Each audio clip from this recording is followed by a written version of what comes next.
Hey everybody, welcome back to my channel. Welcome to my studio in France. Today I'm going to make a video about my sketching and plein air palette. Because I'm making a change. I used to use this Van Gogh plastic palette, and I'm changing to a metal palette. I'll tell you why shortly. And I'm not just changing the palette box, but I'm also changing some of the colours that I've been using. So yeah, let's get into it. I'm changing my palette box now after 13 years. It's because I've acquired a Stablo sketching easel, which is magnetic, so I need a metal palette instead of a plastic one. And also I really want to up my game this year with both sketchbook and larger plein air watercolour painting. And for that I need to use bigger brushes than I've been used to.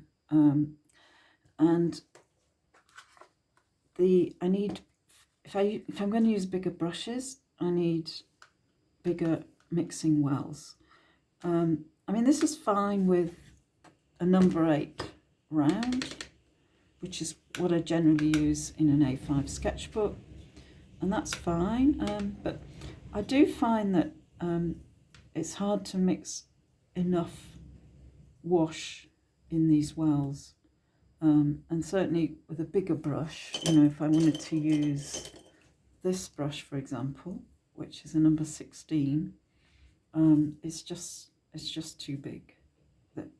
The wells are just not big enough. The palette box I've chosen to replace the Van Gogh is this small 12 half-pound metal box by Roman Szmal. And it's a lovely little thing. You know, it's quite a bit smaller than the other one. But it's absolutely great because these, although it's only got 2 mixing wells, they're much bigger. And you know, you can see that it's great for using with a larger brush. Now I got this from the maker of the Stablo sketching easel.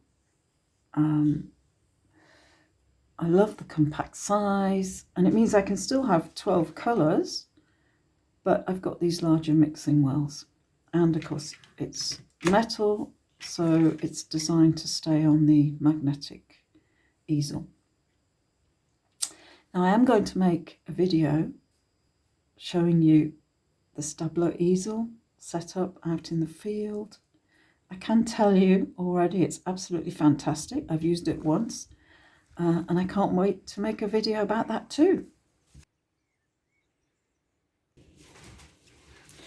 So I've swatched the colours that I had in my previous Van Gogh palette box and the colours that I've decided to put in my new metal Roman Szmal palette box.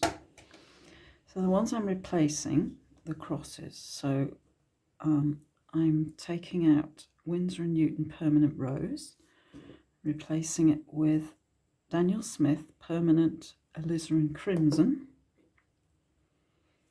which is a warmer red. And I really don't need this intense violet in my palette. I barely use it, and of course it's very easy to mix a violet from the reds and blues I've got in my palette. So I'm getting rid of that and replacing it with Quinacridone Magenta, which is a great colour, a very cool red magenta. Then Daniel Smith Naples Yellow. So I've been wanting to take this out of my sketching palette for ages. It has limited use. I mean, it's great for dry grasses and things like that, but it's very, very opaque. I think it has white added to it. And I really don't need it on a regular basis. And what I've been missing very much in my Plein-Air palette is a good yellow ochre. Now, there's a bit of a story about yellow ochre with me. I used to use an SAA yellow ochre, which again is very opaque. Not quite as much as Naples yellow, but it is very opaque. Although it's a good pigment is good, but it's very opaque.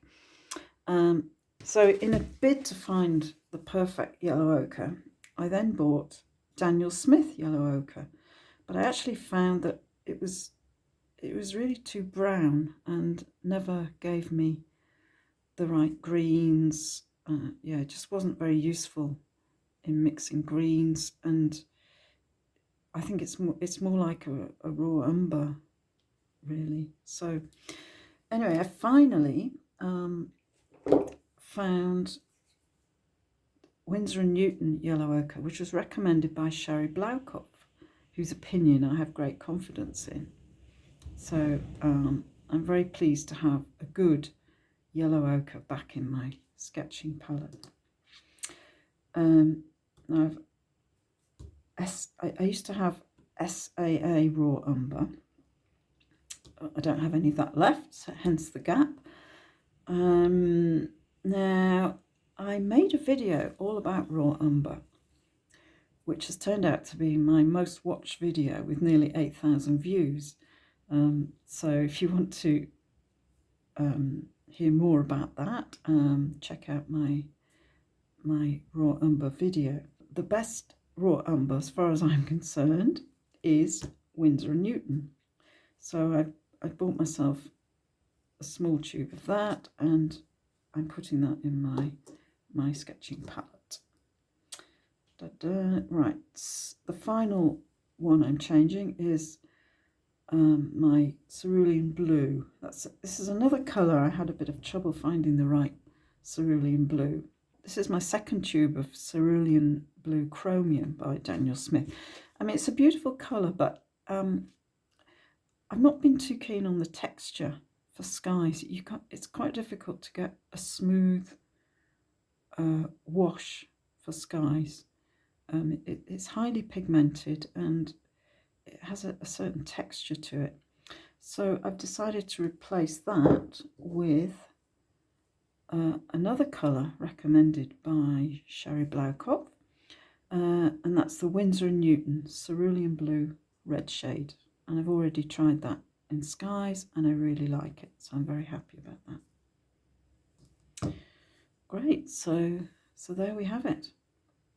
So here's my new metal palette made up with the colours I'm going to be using, and I've made a little swatch card to go inside. Now I probably won't need this when I get used to using this palette, but you know, it can be useful when you've changed the colours and when you want to dip in quickly and see at a glance which is which. You know, if you can see the colours very well in this light. There we have it.